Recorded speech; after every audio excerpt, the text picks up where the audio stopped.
In a quiet suburban neighborhood where manicured lawns and pastel-colored houses lined the streets, life moved at a gentle pace. Families strolled together in the evenings, children played in the yards, and neighbors exchanged friendly nods while walking their dogs. Yet beneath this picturesque surface lay an undercurrent of strict community regulations enforced by the Homeowners Association, HOA. Their presence was felt through weekly newsletters filled with reminders about lawn care standards, holiday decoration guidelines, and noise restrictions that everyone was expected to adhere to without question. As a certified EMT, I had always believed in prioritizing people over policies. My home became a hub for community gatherings, whether it was hosting barbecues or offering first aid training sessions. However, my connection to my neighbors was often overshadowed by the looming authority of the HOA president, a woman named Mrs. Caldwell who took her role very seriously. She saw herself as the guardian of our neighborhood's decorum and wasted no opportunity to enforce rules with fervor. This idyllic setting was abruptly shattered one sunny afternoon when I noticed something unusual outside my front window. A small figure collapsed on the sidewalk, surrounded by startled onlookers. Without hesitation, I dashed out of my house, adrenaline surging as I rushed toward the boy lying motionless on the ground. As I knelt beside him to assess his condition and began administering CPR, an unfamiliar voice pierced through the chaos. It was Mrs. Caldwell, and what she shouted next would change everything. As a certified EMT, I had spent years honing my skills and immersing myself in the world of emergency response. My dedication to public well-being went beyond my job. It was a way of life. Whenever I wasn't on duty, I organized community first aid classes and volunteered at local events, teaching neighbors how to respond in emergencies. My passion for helping others made me a familiar face in our neighborhood, where people often turned to me for advice on medical concerns or safety tips. I relished the sense of community we had cultivated, always striving to foster an environment where everyone felt safe and cared for. Whether it was assisting at school functions or leading CPR workshops at the local community center, I embraced every opportunity to connect with those around me. My home became a gathering place where neighbors could come together not only for social interaction, but also for education on health and safety. However, my role as an EMT also meant that I was acutely aware of the potential dangers lurking just beneath the surface of our idyllic suburban life.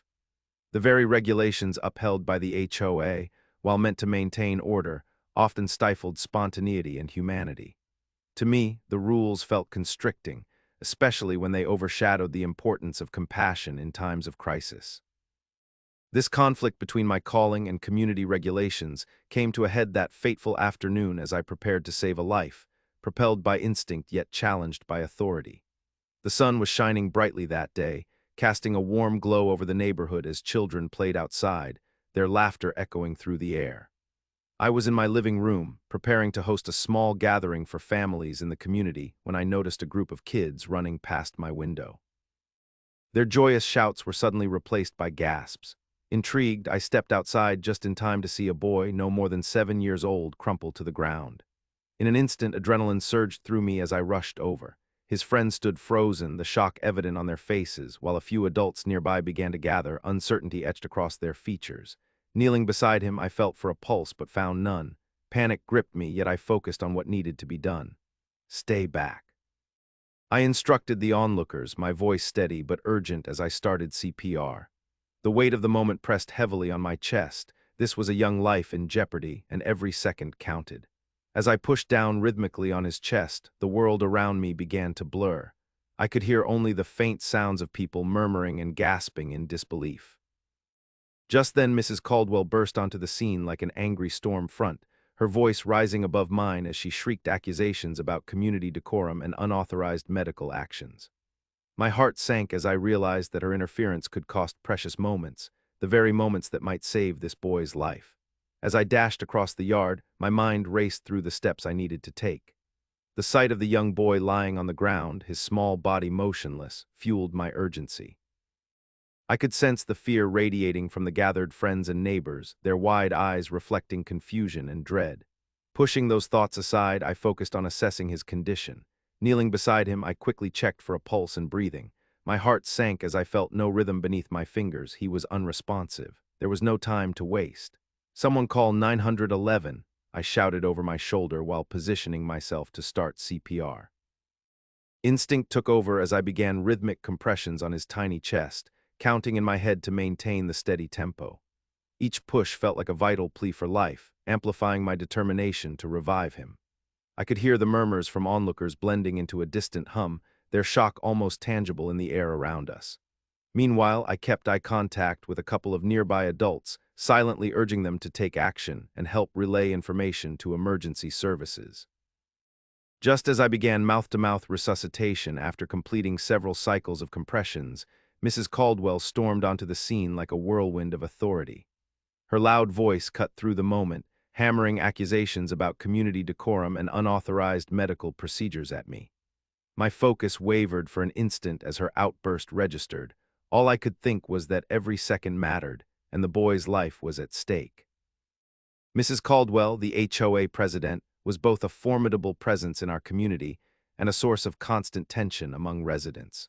With perfectly coiffed hair and never one to shy away from a sharply pressed blazer, she exuded authority. Her passion for community decorum bordered on obsession. Every corner of her home demonstrated an eye for order that mirrored the standards she imposed on every homeowner in our neighborhood. She took her role as guardian of not just rules, but also social propriety with utmost seriousness, often launching crusades against any perceived infractions. Throughout her tenure as president, Mrs. Caldwell had developed a reputation for her iron-fisted enforcement of regulations. It wasn't uncommon to hear whispers about neighbors who had received stern letters from her concerning minor violations, whether it was lawn daycare deemed unsightly or noise complaints regarding children's playtime. Communication with her often felt like navigating a minefield. One wrong move could invite heated disapproval and, at times, social ostracization. This domineering approach to leadership made her unpopular with many but effective at controlling the community's behavior. People learned to keep their heads down, adhering strictly to her edicts in hopes of avoiding her wrath. Yet behind that stern facade lay a woman genuinely believing she was enhancing our communal life. She viewed herself as a caretaker of our neighborhood, aesthetic and harmony, albeit through methods that frequently crossed ethical lines. On this particular day, however, those lines were about to blur dangerously as she rushed into an emergency scene that demanded urgent compassion above all else. Just as I leaned in to give the boy rescue breaths, Mrs. Caldwell charged onto the scene like a thunderstorm brewing on the horizon. Her voice rang out, sharp and accusatory, cutting through the tension. "What do you think you're doing?" she shrieked, her eyes blazing with indignation. "You can't just perform medical procedures without HOA approval. You're violating community decorum." For a moment I was stunned, my focus wavering as I processed her words. How could she possibly be so out of touch? This was a life at stake, not a debate over lawn ornaments. "We need an ambulance," I shouted back, trying to keep my frustration from boiling over as I continued my efforts. The boy's pale face and stillness drove me forward. Every second mattered. But Mrs. Caldwell stood her ground, arms crossed and expression unyielding. "You can't just take it upon yourself to break our rules," she insisted, now glancing around as if seeking support from the assembled crowd rather than understanding the urgency of the situation. "I'll call security if you don't stop this immediately." Her absurdity infuriated me, but I couldn't let it distract me from the task at hand. I returned to CPR, my hands working mechanically as I fought to keep my composure amidst the chaos. As onlookers exchanged glances of confusion and concern, Mrs. Caldwell's rigid insistence on maintaining decorum loomed large over the scene, threatening to derail any chance of getting real help. With each passing moment, I felt like the weight of her interference grew heavier, overshadowing the desperate need for swift action to save the boy's life. The air crackled with tension as I fought to maintain my focus on the boy before me, each rhythmic push of my hands against his chest a plea for life. How could anyone prioritize rules over the urgency of saving a child? As Mrs. Caldwell continued to lecture me on decorum, her certainty that she was right only fueled my frustration. Each accusation felt like an obstacle in my path, blocking the most basic instinct of compassion. "Every second matters," I shouted back, but she remained undeterred, her eyes scanning the bystanders for support instead of understanding the gravity of the situation. It was evident to everyone present that this was no time for protocol. We were in a critical moment where action was paramount. Yet there she stood, a monument to rigidity in a time of crisis. With every breath I took, I felt the weight of our conflict press down on me. Here was a young boy's life hanging in the balance, while the very authority that should have supported me was now an impediment, stifling the desperate energy swirling around us. I could feel eyes on us, neighbors torn between the urgency of the emergency and the unsettling presence of a figure who demanded adherence to her club's rules above all else. In that moment, I realized the stark dichotomy at play. My obligation to act, driven by heart and training, versus her unwavering adherence to an outdated set of regulations that made no sense in light of the current crisis. The tension hung thick in the air, screaming for resolution, while time slipped through our fingers like grains of sand. As I continued to apply pressure on the boy's chest, Mrs. Caldwell's insistence on calling security instead of an ambulance became even more baffling. It was clear that her motivations were tangled with her obsession for maintaining control over the neighborhood rather than addressing the immediate medical crisis. In her mind, the idea that anyone could operate outside of her jurisdiction was intolerable. Driven by a need to uphold her authority and protect the community from what she perceived as chaos, she likely thought that summoning security would restore order to the situation. To her, a gathering crowd and frantic medical intervention were signs of disorder that needed reprimanding rather than urgent responses. The notion of calling for help from trained professionals seemed to pale in comparison to reinforcing her dominance over the scene. This decision not only demonstrated her inability to prioritize human life over protocol, but also highlighted a severe disconnect between her role as HOA president and the realities of emergency situations.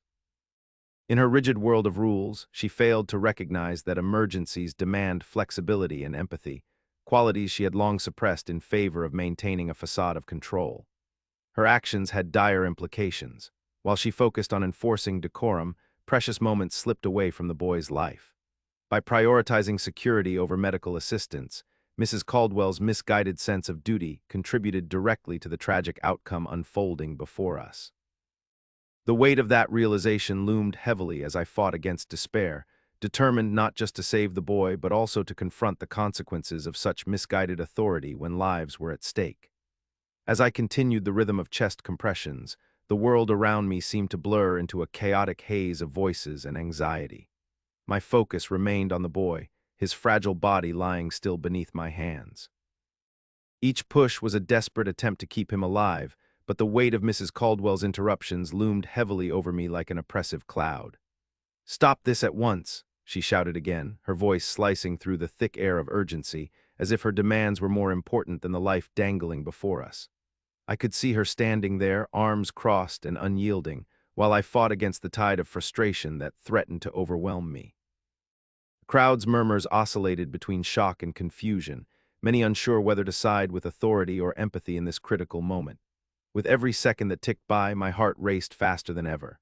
"Someone please call for help," I implored again, my voice rising in desperation as I stole quick glances at the onlookers.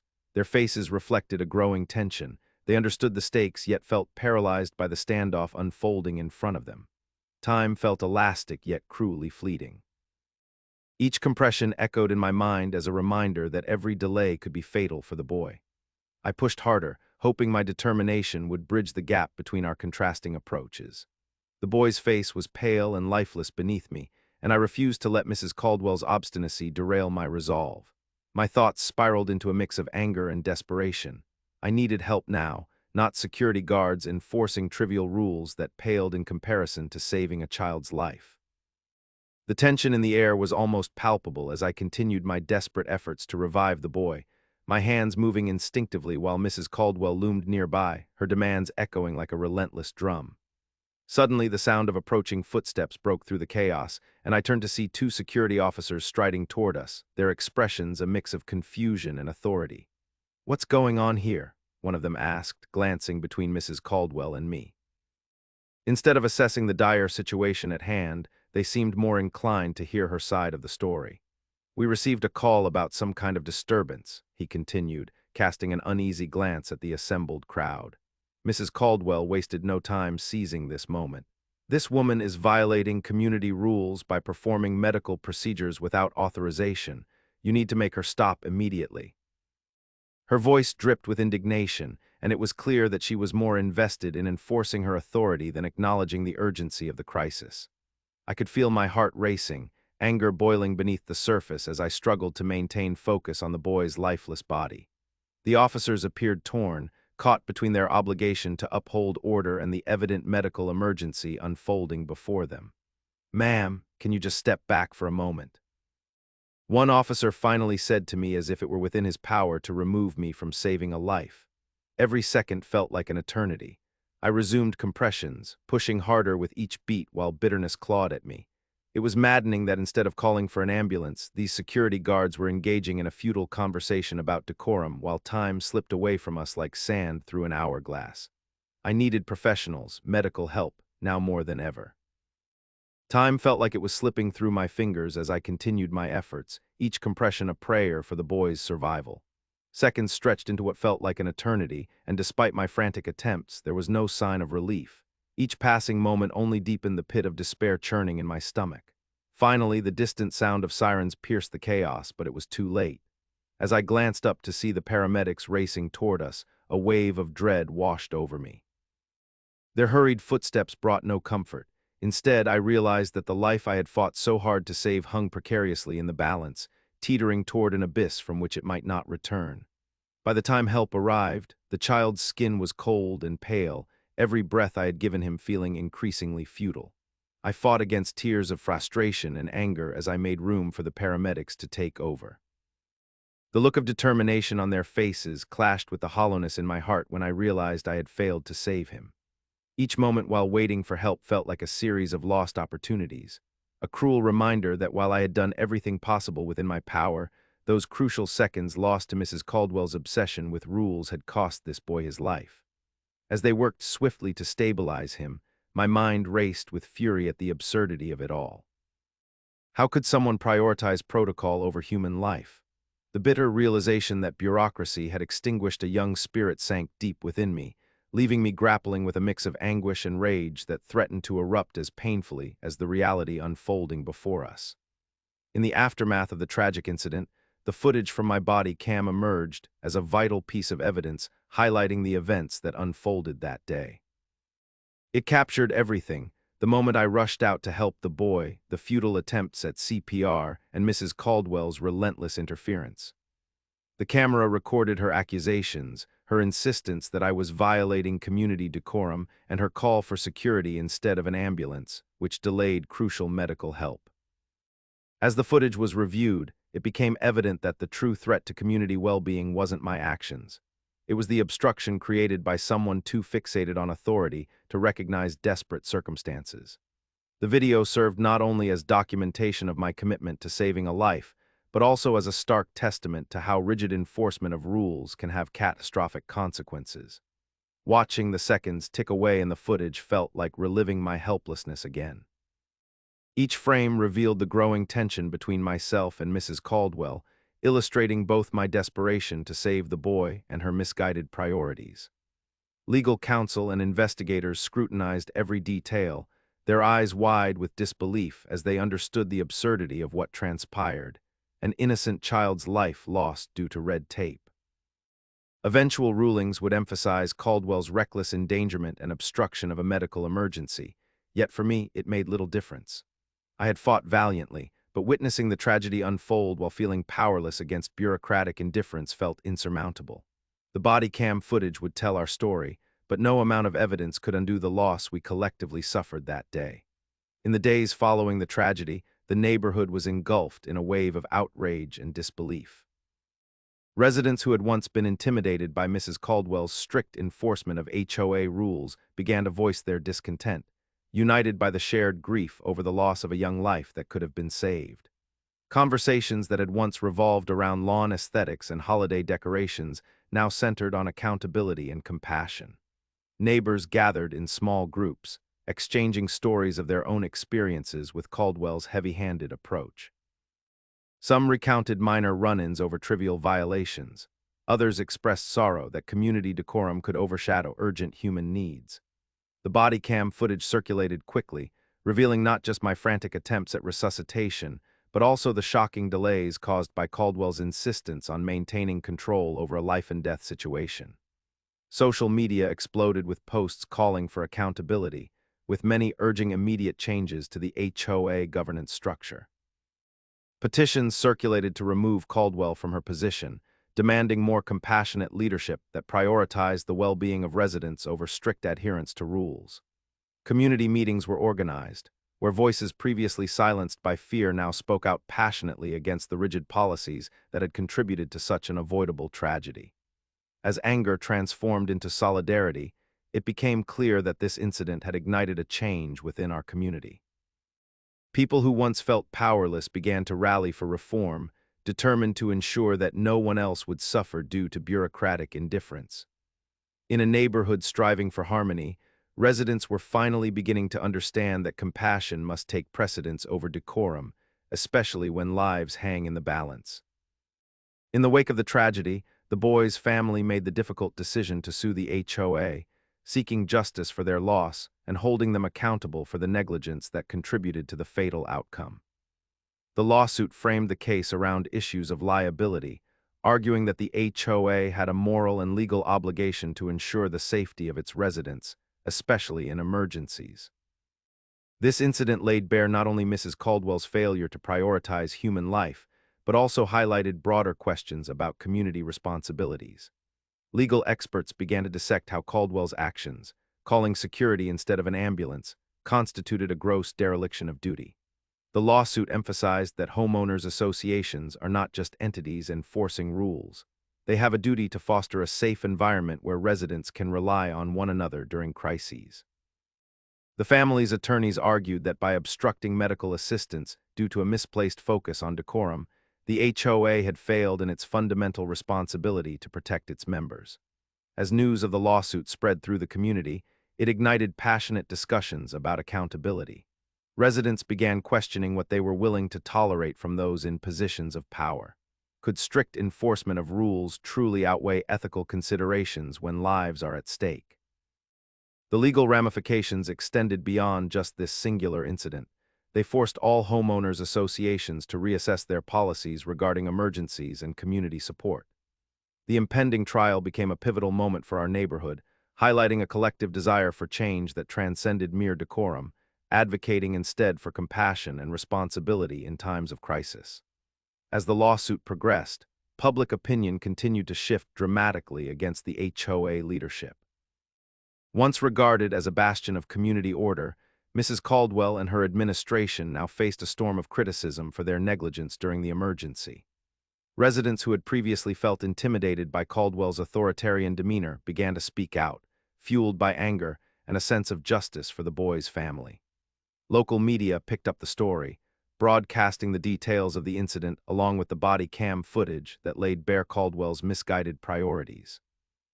The footage showcased not only my attempts to save the boy, but also the chaotic interference from the HOA president, further igniting public outrage. With each new report, community members rallied together, demanding accountability and change within the HOA structure. The pressure mounted as local authorities took notice of the growing discontent. Investigations were launched into Caldwell's actions and the HOA's overall governance practices. Town hall meetings filled with concerned residents became commonplace, where demands for reforms flourished alongside petitions calling for Caldwell's resignation. This collective outcry culminated in a significant turning point for the neighborhood. The once unassailable authority of the HOA was now being challenged directly, with residents advocating for new leadership that prioritized safety and compassion over rigid rule enforcement. It became clear that a reckoning was on the horizon. Changes were inevitable as accountability measures began to take shape. The tragic loss of one young life had sparked a movement, encouraging a community to reclaim their voice and redefine what it meant to be neighbors committed to each other's well-being. In the aftermath of the tragic event, the community underwent a profound transformation, reevaluating its approach to emergency protocols and the conduct of the HOA. Conversations sparked by the incident led to a heightened awareness of individual rights amidst regulations, with residents advocating for a balance between community standards and ethical responsibilities in emergencies. The boy's death served as a wake-up call, prompting many to question how well their governance structures prioritized safety over strict adherence to rules. Community members began pushing for clearer emergency response guidelines that emphasized compassion and immediate action, rather than rigid enforcement of decorum that could endanger lives. As discussions evolved, residents expressed a newfound sense of empowerment, recognizing that their voices mattered in shaping policies that affect their collective well-being. Town hall meetings transformed from forums dominated by fear into spaces where individuals felt free to share their experiences and propose meaningful changes. This shift in mindset was not just about holding the HOA accountable. It was about fostering a culture of safety and support within the neighborhood. The emphasis on moral obligations during emergencies became a rallying cry for reform, as residents united under a shared commitment to prevent similar tragedies in the future. Through these reflections and ongoing advocacy efforts, the community emerged stronger and more resilient, determined to ensure that compassion would guide their actions moving forward. The lessons learned from this heart-wrenching incident would serve as a foundation for a more responsive and caring neighborhood, where every individual's rights were respected, even amidst regulations designed to maintain order.